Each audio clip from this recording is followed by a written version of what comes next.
Greetings and salutations, everyone. I'm Ekamak. This is Limbus Company LCB regular checkup. In the last episode, we paid the price of curiosity. It's kind of ironic, really.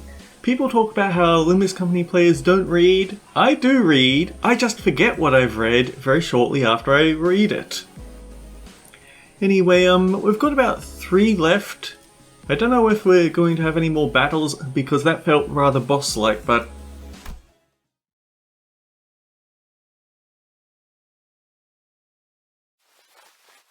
Well, now that that's over and done with, I'd like the sinners to come gather around here.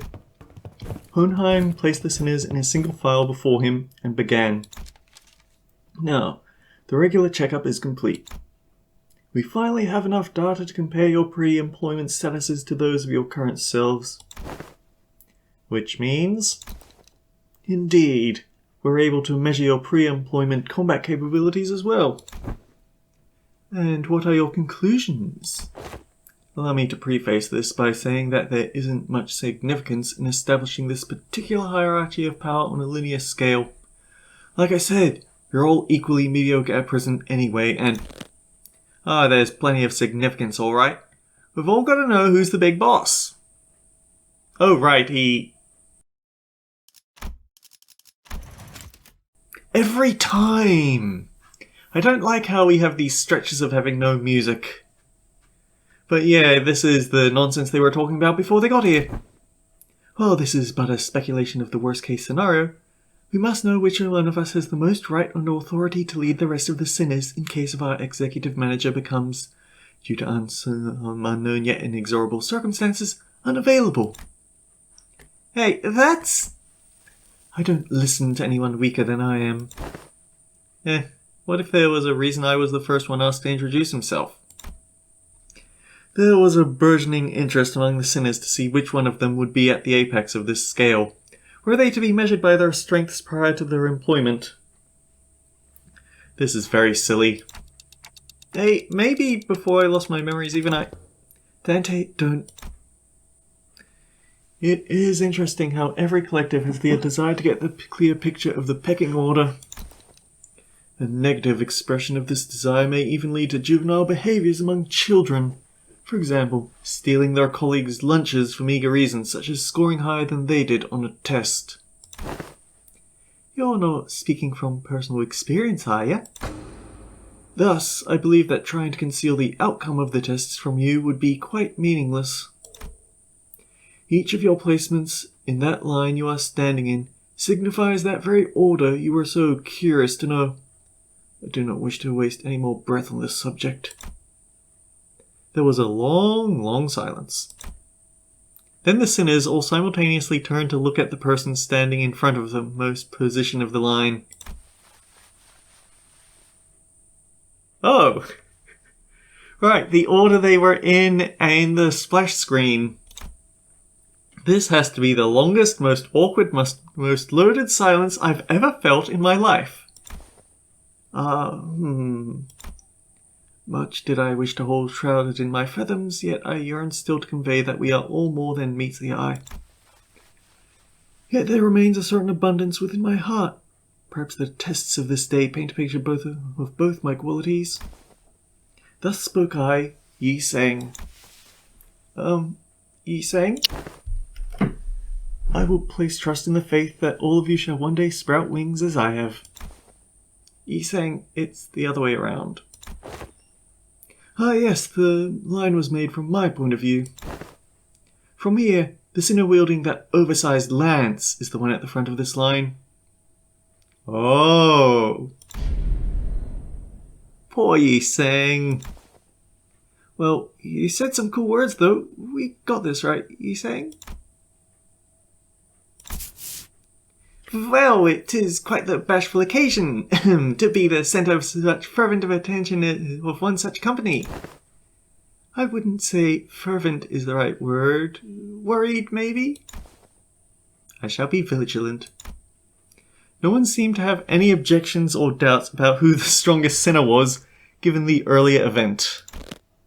On second thought, it appears that it would be best if we left the command to Ishmael as we have done so far. Who just mumbled through gritted teeth. Forsooth, I am in agreement. I am more partial to roles such as defending fixers or a squire. 'Tis often the case that such side characters enjoy greater popularity since time immemorial. Very happy to see this discussion not come into blows. Now, we all ready to move on from this? Wait a minute. Aren't we all forgetting something pretty important? That's just how the world works, Greg. No one remembers anyone between first place and last place. I even forgot my own placement in the order. No, I mean... Fellas, I wasn't even part of the list. Oh, were you not? Who cares, mate? There's 12 of us. Some people just fall out of the radar. Big deal. Let's just get on with it. Ooh, are they calling out now Gregor's being a bit neglected as of late? Hey, you can't just disregard me like swatting away a fly. Yeah, I guess somewhere around my level probably. Or Heathcliff's. Ishmael replied in a voice that clearly lost all interest in this discussion. Yeah, the sinner with that bizarre insectoid arm. We had no choice but to place you in the least favourite category of all researchers. Exceptions. Ugh. Even Yi Sang hates it. They really hate that, huh? In other words, you're a unique case that cannot well be placed in a list of scale. To do so would be irresponsible. I'd say you carry a certain potential. That, potential, is it? Does that mean I could also be first place if all goes well? It could very well be the reverse, given the definition of potential. Let not this query harrow your mind, Gregor. Your day will come. Feels funny getting consoled by the guy who placed last.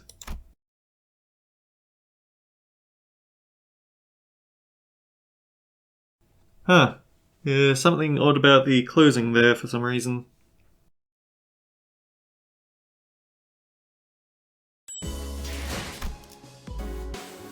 New classification codes. Alright, this is the cool stuff.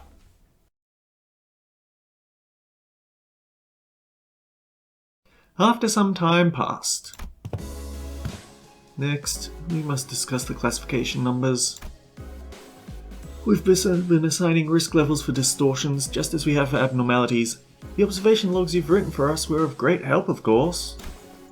My researchers struggled to pass the handwriting of certain sinners, however, but it was good data all the same. We once had a 3-hour debate over a letter. Even that bloody governess gave up on trying to fix my handwriting. Heathcliff grinned proudly and wiped the side of his nose. As you must all be aware, the current system of classification numbers has a rather significant oversight.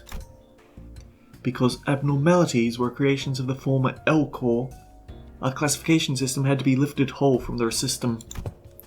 However, the criteria by which the former L Corps measured risk levels was the amount of their energy production. Well, sort of. It got really weird with Army in Black. There's a correlation of sorts. It was often the case that the more aggressive abnormalities produced more energy, but their destructive capabilities were not part of the criteria, despite correlation. That is why certain abnormalities were assigned relatively low risk levels despite their potential to kill even multiple higher rank employees. They were in an energy company at the end of the day. It makes sense that their priority would be to measure the energy output. However, here, both abnormalities and distortions must be suppressed via direct confrontation. Thus, the former L Corps' classification system is rather incongruent with our purposes. I once heard someone say that we should be wary of people who drone on and on in the intro. Thus, it became necessary for us to reorganize the distortion's risk levels and classification codes. Wow, how interesting! So, whose job is that going to be? I'm rather taken aback by the naivety with which you asked me that question. Us. It's us. Sinners without the right to refuse, was it? Wait a sec, aren't you just offloading your own work onto us? A privilege given to researchers. Oi oi, don't be so ignorant, yeah? This is all just, in order to research the distortions, right? We gotta... The other way around, assistant. We've got to do research into distortions in order to solve them better. It's elementary shite. Hohenheim's really got you wrapped around his finger, you know that? According to LCD On-Site Investigation of Reasoning Team Leader, LCD OIRTL. Oh boy, that'd be a team name, wouldn't it? The progression of a distortion is much like that of a disease. The fate of an abnormality waits at the end of the distortion phenomenon, after all. When a distortion progresses into an abnormality, all pre-existing individuality is erased, replaced with the totality of an abnormality. Thus, it is impossible to bring back a distortion that has already transformed into abnormality. It will no longer have that reversibility they once had in the distortion phase. So, a distortion like that Time Ripper fella will eventually become an abnormality too, if left untouched. If you are referring to the subject HE7PI2001, then yes. This is simply a prediction, of course, because that particular subject isn't contained here. I cannot say with absolute certainty that its progression into an abnormality will be observed. A correct assessment. Oh, didn't Limbus Company collect the Time Ripper? We hoped we would, but T-Core was very adamant about their claim over the entity, to the point where they refused to even sit at the negotiation table. I found their time-ripping ability quite fascinating, but sometimes I must know when to cut my losses, I suppose. Wait, so that HE something, is it the new classification code format? Indeed, because it's difficult to identify and observe the origin and shape of distortion. We decided to forego that information and instead replace them with their sin affinities and the expected damage scale. Sin affinities. PI must refer to Pigrita, sloth. It appears that the classification now mimics the classification of Pecatula. They do indeed follow the same thought process, if we're being technical here. I wouldn't say it mimics it. It would be more accurate to say that as the Pecatula are once the origins of our distortion phenomena and its byproducts, the affinities can be transferred one-to-one. What's the expected damage scale? Combat scale capability, I'm guessing. I remember them saying that the risk levels were determined based on the enkephalin production rather than rates, which is not the most meaningful information to us who have to fight them directly. It was a tad inconvenient to put a nebulous idea like combat capabilities into a single numerical scale of power.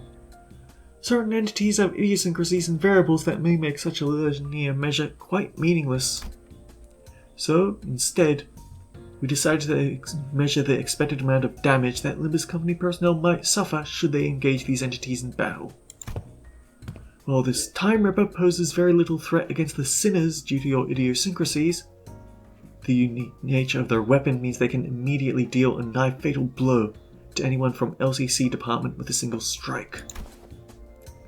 That is why this distortion was given a rather high damage scale of 6, from a scale to 1 to 10. Please do note that this is not a perfect system and these values are only there as references. Will all of this standard be applied to abnormalities as well?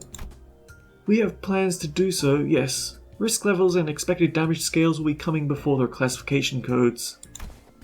Speaking of which, I have something to show you all. What is it? Me accidentally clicking on Steam. What else other than the monolith? One with the highest potential values among Limbus Company's businesses. Thus, the development of transportation, management, and processing methodologies of the monolith is a glowing achievement indeed. The artifact, by its very nature, poses a great danger. I hesitate to embrace its use so willingly. Darn it, I gave Yi-Sang and Hohenheim a roughly similar voice. The wheezy researcher. A great danger? Wouldn't you say that we are beset by danger at all times? The arbitrariness in deciding how dangerous something is comes from the degree to which it poses a risk. As you must already know, the monolith here is a device that can force a distortion. It is scattered throughout the city, just like the Golden Bough, at first only in possession of the fingers and the syndicates of the back streets to now being collected by companies both large and small and nameless. Like a plague. We also learned that they've become rather high priority targets for some wings out there. As luck would have it, we managed to begin our research, expedition, and collection of the monoliths much earlier than the others. Now we are already at the stage in which we may partake in the processing and sale of these artifacts, expanding our business ventures. You could say we narrowly avoided the very unsavory fate of having to tussle with the wings for possession of these artifacts. Because we may have had to confront the wings directly, were that the case.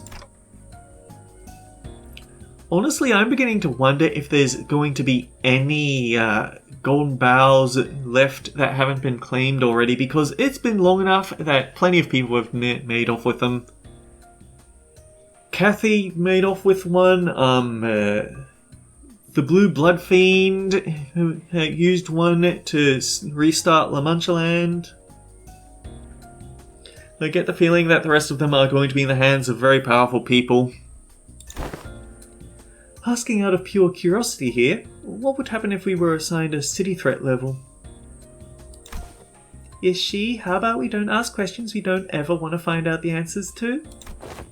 I mean, what if we, due to some contractual shenanigans, end up going against the associations? I think it'd be good to know ahead of time just in case. Seems like a question worth entertaining to me.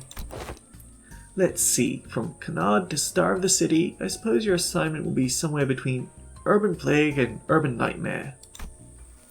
Not SOC yet, are we? It almost sounds as if you want to be given a threat level. It is true, you, upon first sight, due to your revival powers and the potential of identity technology, may appear to pose a rather troublesome risk. However, you have a very clear and obvious weakness. Dante. Indeed, all of our advantages will be moot upon the manager's death. Hohenheim slowly turns around to look at me, prompting Faust and the other sinners to follow suit. What if we protected them, though? I'm impressed by your optimism, given the kinds of enemies you have faced thus far. We don't even need to go so far back in time to discuss the incidents with the fixer Siegfried or Big Brother Ricardo I read from your reports, should the third sinner suddenly seek to attack the manager with her full might. Do you truly believe that the rest of you would be enough to protect them? No. The flow of this world is that the manager will be preserved, so that no such thing may come to pass. That's enough, Hohenheim. Any further divulgence, and Faust will open a disciplinary committee to discuss the consequences of your careless words. Not there yet, are we? Very well. Whichever is the case, you do have the potential to become a Star of the City threat at some time in the future.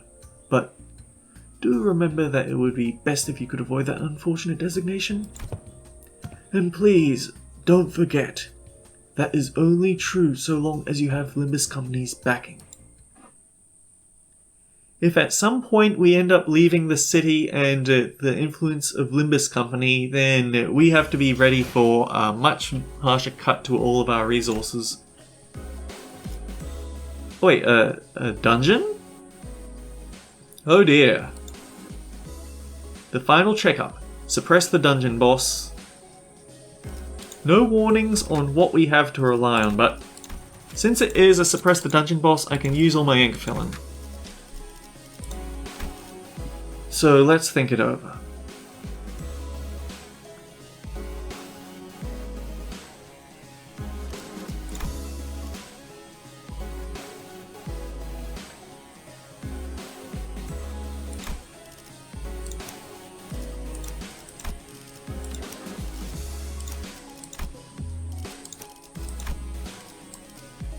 An important thing that I figured out, I didn't figure it out, but I saw around the internet, Suddenly one day is better for Priest Gregor than Legerdemain, even though Legerdemain has bleed.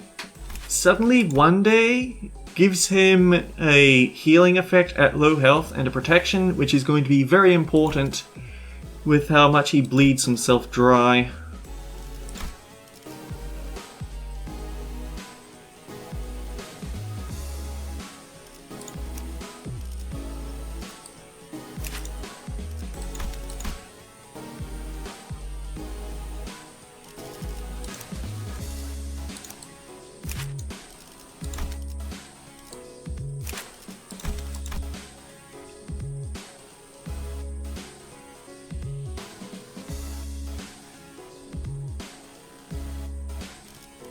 Yeah, I think I like this setup.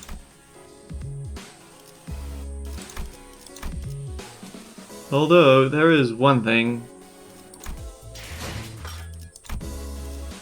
Gambling addiction.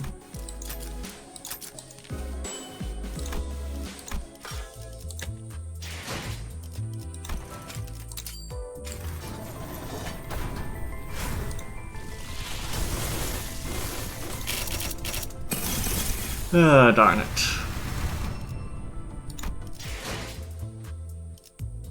I really should have saved all this lunacy, shouldn't I?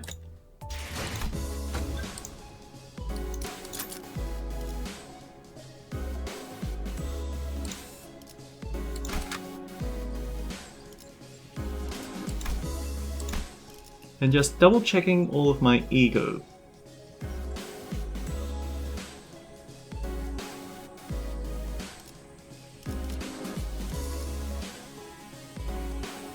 Unfortunately, I do have the Yi Sang identity, the Yi Sang newcomer, that could give me the extra chance, but I don't want to give up on...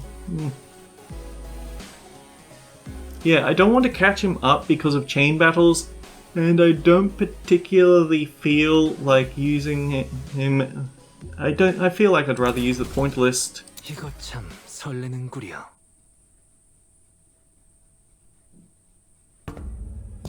We're almost done with the regular checkup. Finally, we have a chance for you to overcome an adversity based on what you have learned thus far. And for me to prove my hypothesis. What hypothesis is he talking about? No need to worry, my hypotheses have never been wrong. Most of the time. This experiment is entirely of my own design and supervision. And I will faithfully follow my pure curiosities and instincts as a researcher. Guys, I have a feeling we're not going to like the way this goes. Now, do you see this monolith here? Yeah, I do. That's a monolith alright, but... don't you worry. My researchers will be the ones to activate the artifact. Activate the artifact? Not on you. Relax. I understand that none of you would be willing to participants to this experiment. I swear, if you're going to force us to distort, saying that we have no right to refuse or something, I'm gonna... Yeah, hang on, I can't let you do that, even as your assistant. Yes, but if you must, we are willing to send the weakest sinner among us for... Forget I said that. That was foolish of me to say. I'll be the subject of the experiment myself. You're going to distort yourself? Am I hearing you right? Aren't you curious to see what kind of distortion you'd end up becoming? I'm sure this is a question you've all entertained at least once. No, I ain't curious. It ain't a very pleasant experience either. Stop gritting your teeth like that, assistant. It will have an adverse effect on your long-term dental health. What if you just end up turning into a Pecatulum? You could end up being a Pecatulum, just like another one of those fodder we slaughtered our way through for the tests earlier. You're risking that? It's indeed a possibility. It would signify nothing more than my very own limitations. Just a mediocre shell. If such an incident comes to pass, these employees will transport me to a containment unit. We've even made a bet on what kind of Pecatulum I would turn into. He bet on Goulet, I bet on Invidier, her on Pigray. But how could you... Think about it like this. If I were to become a Pekatula, it would be akin to losing at a game of chance. Of course, what counts as a loss may depend on what I, at that precise time, consider to be losing, but the mere fact of turning into Pekatulum grieves me of any value to life. I'd say he was being too hard on himself, but that felt like too simple an expression to describe his tone.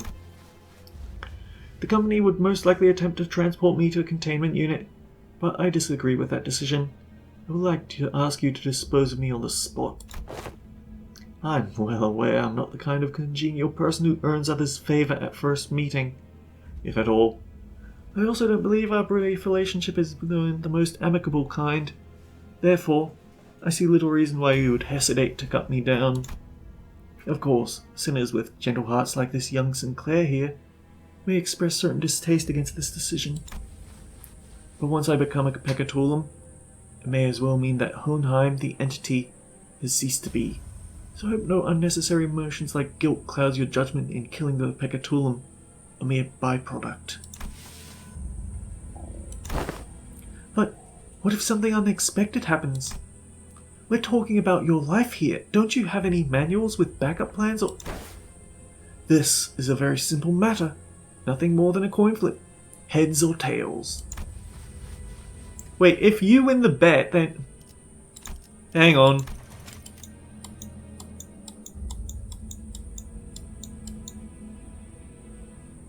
But what if you do become a Goulet? What do you get if you win? It appears you are still insisting on your absurd 50-50 theory. I'm a researcher who wishes to humiliate the field of mathematical statistics, unlike the general lay of academia. I believe there's a certain romanticism to research. It's much more exciting to run as many tests and gain as many samples as we can, than to be stuck behind a desk poring day and night over books and paper. Isn't it? If it's tails, you may dispose of me immediately, and the employees here will take care of the rest. Don't forget to destroy the key inside that coat pocket, and the files inside my cabinets, for example. Yeah, we remember. If I were to successfully distort, we would be halfway to success. For the first time, I'm feeling quite the envy for you all. I wish I could be a witness to my very own distortion. Huh? If you've been paying attention to my lectures, perhaps you could even come up with a classification code for my distortion too, going by the standards we have discussed earlier. Not that I have a very high expectation that you would. I've recently come to a realization that people nodding along to my words is not a signifier of comprehension, but instead an expression of societal niceties.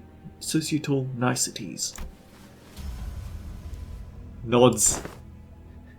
Then the manager here will open the entrance to my dungeon of the Fathoms, and you will progress through the mirror dungeon, as you always have done when facing a distortion, to reach into its deepest fathoms to face my distortion once again. I wish you the best of luck in your suppression efforts. Hexasection. And once you've made it that far, it's likely you will find me unconscious, or if luck would have it, conscious. Unconscious. Are you sure this is safe? The degree of case-by-case variance is to be expected. It may take some time for a full recovery, but it will happen should you succeed. That reminds me, how's this Bamboo-Hatted Kim was brought back as well? Bamboo-Hatted Kim, he's recovered? He's safely contained within our facilities. Seems they're ready to activate the monolith. I'm confident that even as a distortion, will be quite the exceptional specimen. Hang on, just like that? You're not a Pekatulum. Indeed. And I can still hear them. Yes, I remember. I still do. I know he'll be back, but gosh, this is pretty unnerving. Don't worry, we'll bring him back, no matter what. The manager says that we will bring him back, no matter what. Sure sounds like a dependable sort, this manager of yours. Very well, please take a look at this. Is this a note? Did he write us tips on how to do this or something? He says that all you have to do is read what's on that note in front of his distortion. Apparently it's some kind of a code. I don't think he'll hear anything but ticking noises from me. Can you read this, Mersault? It will be done as you commanded. Mersault nodded, then began to read the words from the note aloud. Lobotomy Corporation, 5 minutes, potentiality, anticipation, right hand. The moment Mersault uttered them, the all-too-familiar portal began to appear around Hohenheim's distortion, as though they were a key to a door. Scattering shards of familiar yet alien sights appeared intermittently beyond the shimmering veil. Hohenheim had already entered the portal as we stood there gawking, but we could still hear his voice echoing through the laboratory. I suppose I'll be forced to share my past here. The past I never wanted to share, the past no one cares to learn about. It is something I must endure for the sake of this experiment, however. I needn't expose every little detail of it. It's all in the past now anyway, isn't it? Okay, next time. Mirror of Fathoms. Well, no, it's a mirror dungeon, but yeah. Until then, guys, take care. I'll see you all around. Oh boy, there's a lot of wrath.